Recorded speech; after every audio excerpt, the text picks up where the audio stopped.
But long before I was the old gardener, long before I was Barbarosa the merchant,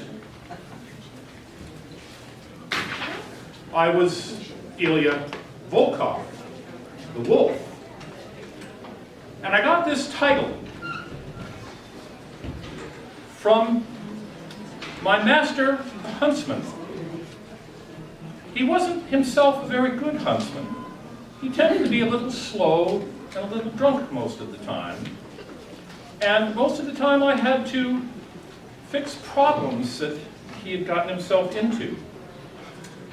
Now, I had gotten this position when I won a contest from the old lord, a very good person, but he died, and his son took over. His son was not such a good lord. He was greedy, he was arrogant, and often violent. He had one hobby, though. He had a pond. The pond was his favorite occupation. He liked to sit and watch the goldfish. Now, he had a great number of goldfish in this pond, and he bred them because he believed that the goldfish would bring him long life.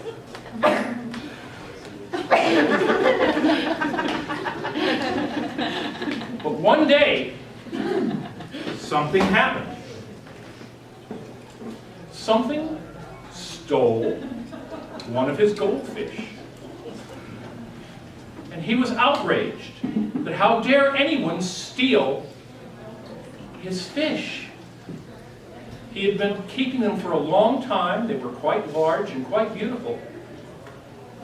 But he couldn't figure out how it was done, as there was a large wall with a locked gate around his pond. So he set his huntsman, and of course myself, to see what had happened. We were there several nights. Most of the time I was watching, he was asleep with his wine bottle. And then one night, I saw what happened. Down from the sky came a great bird that ate one of the fish. I jumped up and tried to catch him, but I could not. So I knew that this would probably happen again. A few nights later, the same thing happened. The great bird came down and started to eat another fish, but I was ready, and I caught the bird in a net. We brought the bird to the Lord, and he put this great bird in a cage. I thought this was quite wrong. But then the Lord, seeing our success, believing it to be the huntsman, set another task for us. He told us that he wanted to marry a princess that he had heard about, a legendary princess that lived at the far end of the earth, and we were to go and bring her back.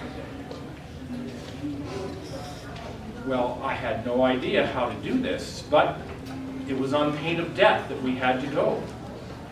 We set off and crossed 9 rivers, across 9 kingdoms, until we came to the edge of the world, where the people looked greatly different. The waters looked greatly different. But we did find the princess. We went to her and gave her the entreaty that our Lord wished to marry her, and she laughed. Apparently, she would marry no one who could not perform a task. And if we did not, Once again, the penalty was death. So, here we were again. Apparently, there was a ring under a rock at the bottom of the sea, not too far from shore. So, we went to shore, we looked, we saw the rock, we didn't know what to do, but it was low tide. And I had an idea. There, in a tide pool, next to the breaking waves, was a crab, the largest crab I had ever seen. And I had an idea. I thought, this must be the king crab. So I grabbed it by the leg and pulled it up with all my might. And sure enough, it was the king crab. And he spoke. Really, it happened. I was there. And he said, put me back, please. Put me back. I'll die. I will surely die out in the air in the sun. And I said, I will put you back if you bring me the ring that's under the stone at the bottom of the sea. And he said, yes, that can be done, but just hold me in the water. And I did. I held the crab in the water, and he spoke to all the little crabs. And the little crabs went to the rock and moved things away, and a small crab reached in and pulled out this magnificent ring. He brought it back. I took it. I said, thank you, and put the king crab back into the sea. I gave it to my master, the huntsman, went back to the princess, and she was flabbergasted, chagrined that someone had accomplished this impossible task. But she had to obey her word. And so on the swiftest horses, we went back across 9 kingdoms and 9 rivers, back to my lord, and presented the princess with her ring to my lord to be married. But she would not. She would not. What she said was, she would marry the Lord only if the huntsman would wash himself in a cauldron of boiling water. Now, of course, this meant his death, and most likely mine too, for no one can survive that.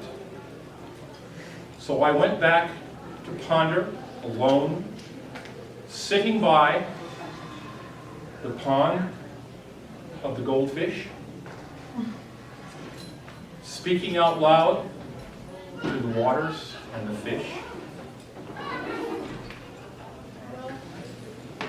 And curiously, the largest goldfish of them all came up and spoke to me. He was quite pleased that I had saved him and the other goldfish from the bird. He was kind, and because he could speak, he was in fact a magical fish. Told me that he would do me a service, but only if I would do another service for him. He had forgiven the great bird, and because the great bird was known to do service also. And he said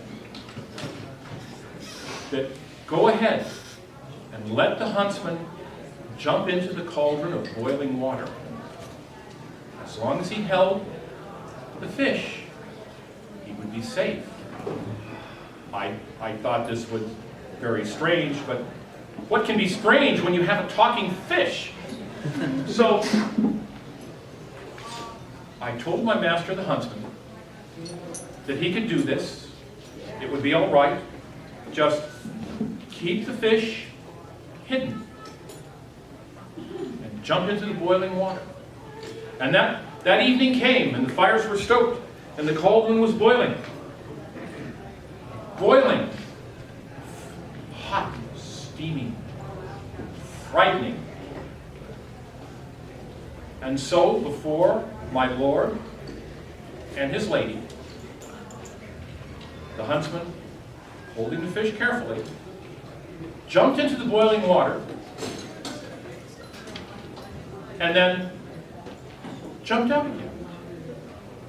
Now, curiously, I assume because a good deal of grime had been rinsed off, he appeared quite young and handsome, and struck the princess as so. But my lord, seeing this, thought he could become enhanced also. So, before anyone could stop him, he jumped into the cauldron and died. Well, needless to say, that left the princess, it left the now very handsome huntsman, and myself, and the princess married the huntsman, thinking him magic. I took back the fish, returned it to the pond, and as I did, he said, "Please let the great bird go." And I did. I went to the muse and let the great bird go, and then he did me a service and told me, "Leave this land, because no good can come of staying here with these people in charge." So I left, and I went to the east, I went to the west, and had other adventures. But of course, that's another story. Thank you.